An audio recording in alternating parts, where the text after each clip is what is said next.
Two tigers cannot rule one forest, Ikenna. Kill Obinna and everything becomes yours.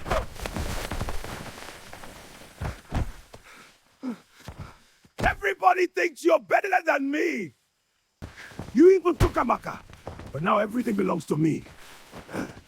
In the heart of Nigeria, nestled between rolling hills and thick ancient forests, lay the peaceful village of Umudike. It was a village where the red earth was fertile, the palm trees touched the sky, and the traditions of the ancestors were held in the highest regard. The people of Umudike lived closely together. Their joys were shared in the open village square, and their sorrows were mourned with a collective weeping that echoed through the trees. At the center of this village's history was the family of Mazi Nnamdi. Mazi Nnamdi was a man whose wealth was spoken of even in neighboring towns. His yam barns stretched as far as the eye could see. His herds of cattle numbered in the hundreds, and his compounds were filled with wives, servants, and laborers. However, Mazi Nnamdi's greatest pride and ultimately his family's greatest tragedy were his twin sons, Ikenna and Obinna. In the traditions of their people, twins were considered a double blessing from the creator Chukwu. But as the boys grew into men, it became terribly clear that they shared nothing but their face. Ikenna, the first to emerge from the womb, believed that the few minutes between their births granted him absolute superiority. He was a man driven by a restless, burning ambition. He wore the finest garments tailored from imported fabrics, adorned his neck with heavy coral beads, and carried himself with the arrogance of a king who had not yet been crowned. He loved power, and more than anything, he loved wealth. Obinna, on the other hand, was the quiet stream that nurtured the soil. Despite being born into immense riches, he spent his days in the fields with the laborers, his hands calloused and his face shielded by a wide-brimmed straw hat. He spoke softly, respected the elders, and was deeply loved by the villagers. Furthermore, Obinna had recently married Amaka, the most beautiful and gentle maiden in Umudike, a union that Ikenna had secretly envied. When the cold winds of the Harmattan season arrived, they brought with them a severe illness that swept through the village. It struck Mazi Nnamdi down. On his bedside, the old man called the village elders and his two sons. His voice, once like the roar of a lion, was now a fragile whisper. "My sons," Mazi Nnamdi breathed, his eyes moving between the twins. My sons, I leave behind a wealth that can build nations or destroy them. I have divided my visible assets equally between you. But my true wealth, the ancestral gold and the ancient beads of our forefathers, remains locked in the sacred chest hidden away. The key is divided into two halves. Each of you shall hold one. With those final words, Mazi Nnamdi joined his ancestors. The village mourned for 7 days. For a few months, the brothers lived in a fragile peace, but the seed of greed already planted deeply in Ikenna's heart began to sprout into a poisonous tree. He looked at his half of the key, a uniquely carved piece of bronze, and despised the fact that he needed his brother to access the ultimate fortune. Ikenna's close friend, a cunning man named Chike, frequently whispered poison into his ears. Two tigers cannot rule one forest, Ikenna. You are the firstborn. The lion's share belongs to you. If Obinna were to suddenly disappear, the elders would have no choice but to grant you the authority to break the chest and claim what is rightfully yours. Ikenna's conscience fought a brief battle with his greed, but greed was a heavily armed warrior. By the time the rains returned, washing the dust from the green leaves, Ikenna had devised a dark and terrible plan. One cool afternoon, Ikenna approached his twin. He wore a mask of sorrow and fraternal love. "Obinna, my brother," he said softly, placing a hand on Obinna's shoulder. I had a dream last night. Our father appeared to me. He said the ancestors are angry because we have not cleansed the land at the old boundary before claiming our inheritance. He instructed that we must go there together, just the two of us, to perform a sacrifice. Obinna, whose heart was pure and devoid of suspicion, agreed immediately. If it is the will of our father, we must not delay. The old boundary was an abandoned part of the village, located near the dreaded Whispering Woods. It was a desolate place, overgrown with thick elephant grass and thorny bushes. Decades ago, it had been a settlement, but a great drought had forced the ancestors to move further inland.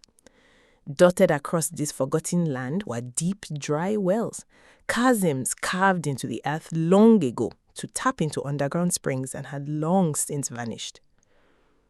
As they walked through the dense forest, the air grew thick and heavy. The chirping of birds and the rustling of small animals were noticeably absent. Obinna carried a small goat for the supposed sacrifice, while Ikenna carried a heavy wooden club, claiming it was needed to clear the thick brush. They stopped near the edge of the deepest well, known as the mouth of the earth. Its opening was wide, surrounded by crumbling laterite stones dropping down into a terrifying black abyss. The spirits dwell at the bottom of this pit, Ikenna lied, his heart beating a frantic rhythm against his ribs. Look down, Obinna. Pour the libation over the edge, so our father's spirit may catch it. Obinna set the goat aside, took the gourd of palm wine and stepped up to the edge of the pit. He leaned forward, squinting into the absolute darkness below. I cannot see the bottom, my brother, he murmured.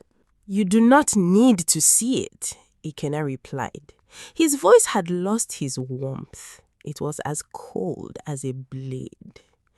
Before Obinna could turn around, Ikenna raised the heavy wooden club with both hands and brought it down with devastating force against the back of Obinna's head. A sickening crack echoed through the silent woods. Obinna did not even have the chance to scream. His body went limp instantly, and he tumbled forward, disappearing into the dark, gaping mouth of the well. Ikenna stood frozen for a moment, listening. He heard the terrifying sounds of his brother's body hitting the sides of the well. A thud, a slide, and finally a distant, muffled crash far below. Then silence. A heavy, suffocating silence. Panic mixed with a dark, triumphant thrill washed over Ikenna. You always had the people's hearts, Obinna. Now you can have the earth. To ensure his brother could never climb out if he miraculously survived, Ikenna grabbed heavy rocks, thick dead logs, and mounds of earth, shoving them furiously into the well. He walked until his hands bled, sealing the darkness below. Then he took a sharp thorn, scratched his own face and arms, and tore his fine clothes into dirty rags. He smeared his face with mud and began the long run back to the village, preparing his performance. He burst into the village square just as the sun was setting, screaming in agonizing wails that brought every villager running from their huts. He collapsed at the feet of the village chief, Igwe Omenka. My brother, my other half, Ikenna cried, pounding his fists against the red earth. What has happened, Ikenna? Speak, the Igwe commanded, while the elders surrounded him. We were at the border hunting for game, Ikenna cried, his voice trembling perfectly. A group of ruthless bandits ambushed us. They wanted to take us as slaves. Obinna, brave Obinna, he fought them. He screamed for me to run. I looked back and saw them drag him towards the fast-flowing river. They pushed him into the rapids. I tried to save him, but I was overwhelmed. The village erupted into chaos. Young men grabbed their machetes and lit torches, running toward the river. They searched for him for 3 days and 3 nights. They scoured the river banks, the forest, and the paths, but they found nothing. The river was known to be treacherous, washing things away into the great ocean miles beyond. The elders officially declared Obinna dead. A grand but sorrowful funeral without a body. Amaka, Obinna's wife, fainted several times during the ceremony. She wept until her voice completely disappeared. With Obinna gone, the village traditions and the law of the elders left them with no choice. Ikenna was named the sole heir to Mazi Nnamdi's empire. The elders brought in a blacksmith to force open the ancestral chest by passing the need for the 2 keys. Ikenna finally had his hands on the legendary wealth. For the next 2 years, the village of Umudike saw a drastic change. The wealth did not make Ikenna generous, it made him a tyrant. He heavily taxed the tenant farmers who worked his massive lands. He bought exotic horses from the distant northern lands and threw lavish parties where palm wine and roasted meats flowed like water, while the poor of the village struggled to feed their children. Anyone who spoke against him was quickly silenced by his hired guards. His worst cruelty, however, was directed at Amaka. In the name of a twisted in an ancient tradition of widow inheritance, he demanded that Amaka become his wife. Amaka, who had given birth to Obinna's son months after the betrayal, fiercely refused. Enraged by her defiance, he banished her to a small, leaking mud hut at the very edge of his compound, treating her and her nephew worse than slaves. The villagers murmured in secret, but no one dared challenge the wealthiest and most powerful man in the region. But the earth is a living witness, and it does not easily swallow an innocent man. What Ikenna did not know was that the well he had thrown his brother into was not just a straight drop into hard soil. Decades of erosion and shifting underground rivers had carved out a wide, cavernous belly at the bottom. When Obinna fell, his body had hit the sloping, muddy side of the cavern, acting as a crude slide that slowed his descent before he landed on a bed of soft, damp earth. The rocks and logs Ikenna threw down had jammed in the narrow neck of the well above, never reaching Obinna. When Obinna finally regained consciousness, the pain in his head was blinding. He lay in absolute darkness, the air thick and damp. He felt the dried blood on his neck and the agonizing throb in his skull. As his mind slowly cleared, the horrifying memory returned. The club, the fall, his own twin brother. He wept. He wept not for the pain of his broken body, but for the shattering of his heart. The betrayal cut deeper than any physical wound. For 2 days, Obinna lay in the darkness, sipping moisture from the damp walls to survive. When his strength returned, he began to feel his way around the cavern. His fingers brushed against something hard and metallic. As he explored further, he found old wooden crates half rotted by time. He managed to pry one open in the dark, his hands feeling heavy. Cold objects, coins, cowrie shells encased in silver, thick ivory bangles. He had stumbled upon an ancient treasury. During the great tribal wars centuries ago, the earliest kings of their land had used these underground caverns to hide their kingdom's greatest wealth from invaders. Mazi Nnamdi's wealth was a drop in the ocean compared to the forgotten fortune Obinna was sitting on. But wealth meant nothing without daylight. Driven by a desperate will to live for his unborn child and his wife, Obinna followed a faint draft of fresh air.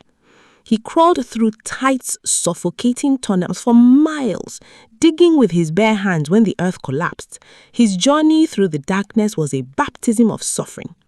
Finally, after days of agonizing struggle, he saw a pinprick of light. He clawed his way out, emerging behind a roaring waterfall in the distant neighboring kingdom of Umuota. He was found unconscious by a passing group of traveling merchants. They took him in and nursed him to health. When Obinna looked at his reflection in the river weeks later, he barely recognized himself. The soft, gentle farmer was gone. The blow to his head had left a stark, jagged scar across his temple. His eyes, which once full of warmth, now held the cold, unyielding hardness of stone. He did not return to Umudike. Not yet.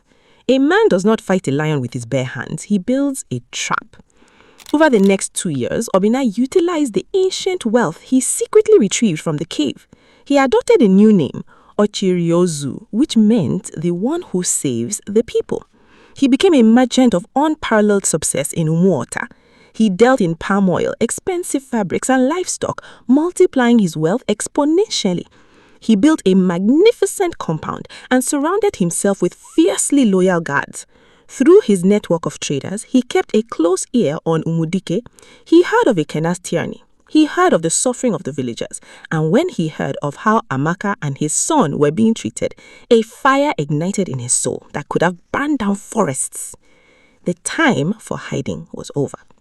In the 3rd year after the betrayal, the village of Umudike prepared for the Grand New Yam Festival. It was the most important event of the year, a time of thanksgiving to the earth goddess. This year, Ikenna had announced he would take the highest chieftainship title in the land during the festival, the Ozo title, which would cement his power permanently. Weeks before the festival, strange things began to happen. Traders from Umuota arrived in Umudike paying off the massive debts that poor farmers owed Ikenna. When Ikenna sent his guards to seize a widow's land for a delayed payment, heavily armed men intercepted them, handing over bags of pure gold and a message: "The debt is paid by Ochiri Ozu." Ikenna was infuriated. Who was this Ochiri Ozu? Why was this stranger undermining his authority? The climax arrived on the day of the New Yam Festival. The village square was a sea of colors. Drummers beat out rhythmic, heart-pounding melodies on their wooden drums, while women danced in circles, their ankles adorned with jingling beads. Menka sat on his throne, surrounded by the elders.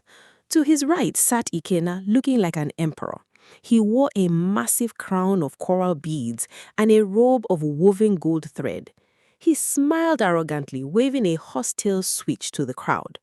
Amaka was forced to sit on a mat near his feet, looking thin, pale, and thoroughly defeated, clutching her young son to her chest. Suddenly, the drum stopped. A hush fell over the massive crowd. From the main path leading into the square, a procession appeared. It was grander than anything the village had ever seen. 50 men marched in perfect unison, blowing elephant tusk horns. Behind them walked beautifully dressed maidens carrying carved wooden chests on their heads. At the center of the procession rode a man on a magnificent black stallion. He wore a heavy flowing cloak of deep purple.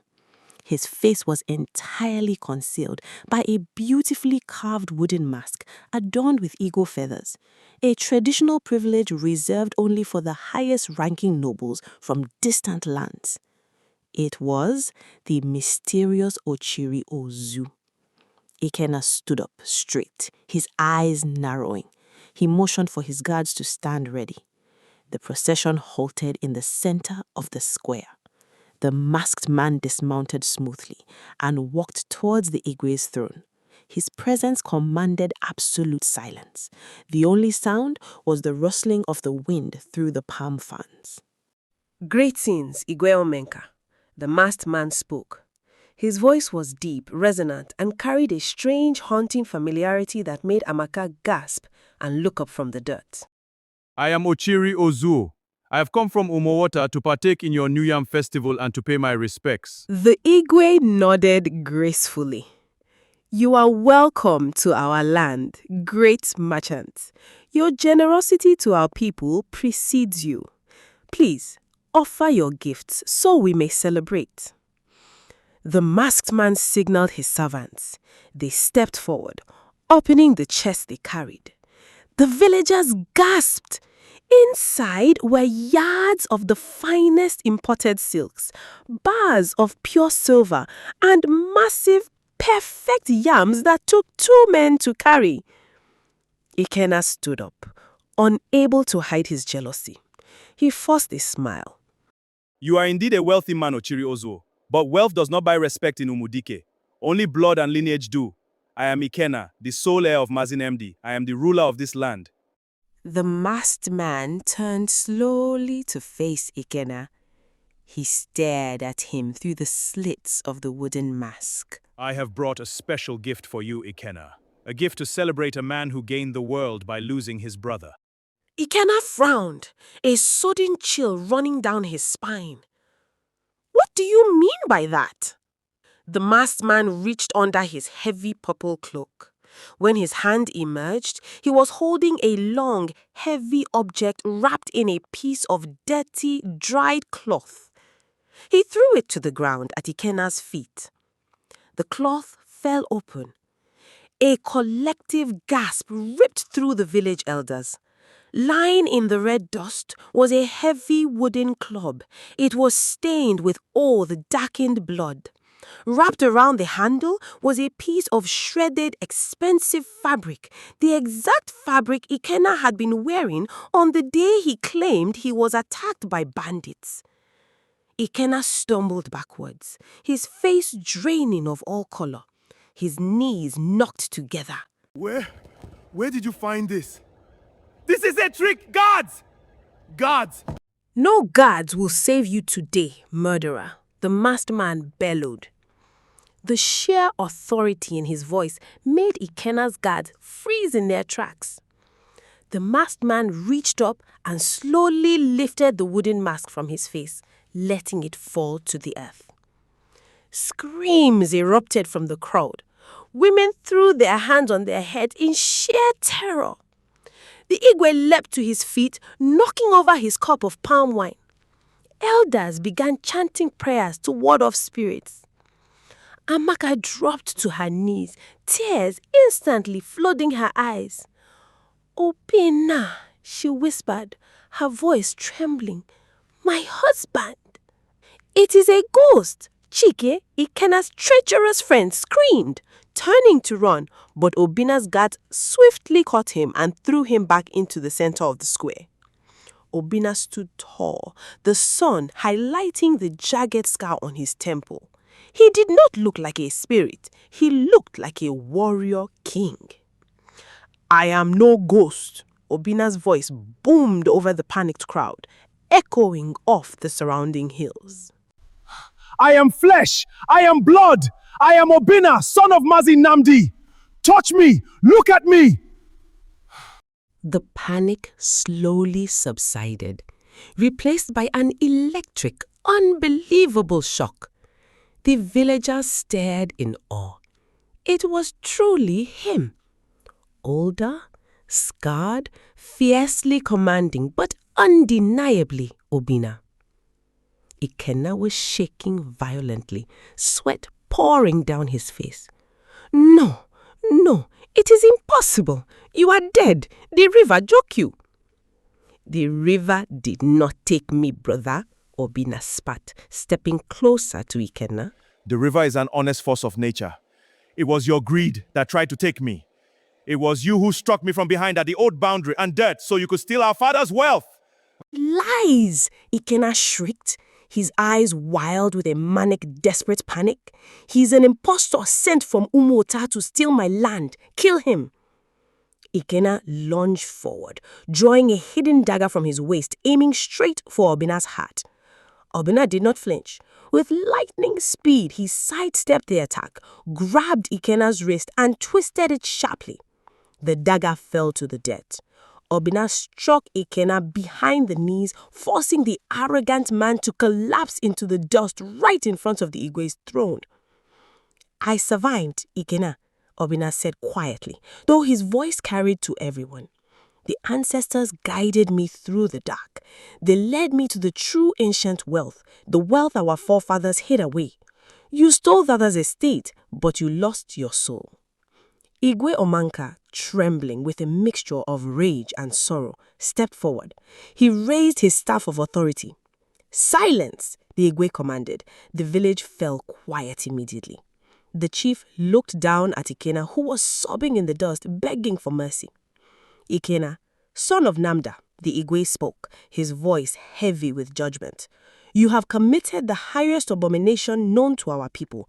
You spilled the blood of your own twin. You lied to the gods, to the ancestors, and to this village. You oppressed the poor, and you tortured an innocent widow." "Please, Igwe," Ikenna cried, reaching out. "It was the devil. It was Chike. He poisoned my mind." "A man who willingly drinks poison cannot blame the one who poured it," the Igwe replied sternly. "By the laws of our land, you are stripped of all titles. Your wealth is confiscated. You are hereby banished from Umudike and all neighboring lands. You will be stripped to your waist, rubbed with ashes, and driven into the evil forest. If any man sees you in this village by nightfall, your life is forfeit. The village guards immediately seized Ikenna and his accomplice Ichike. As they dragged him away, kicking and screaming his brother's name, the village watched in solemn silence. The mighty tree of greed had finally been uprooted. When Ikenna was gone, the heavy tension in the air dissolved. Obinna turned toward the edge of the square. Amaka was standing there, clutching their little boy, tears streaming down her face. Obinna's hardened face finally softened. The fierce warrior melted away, leaving only the loving husband.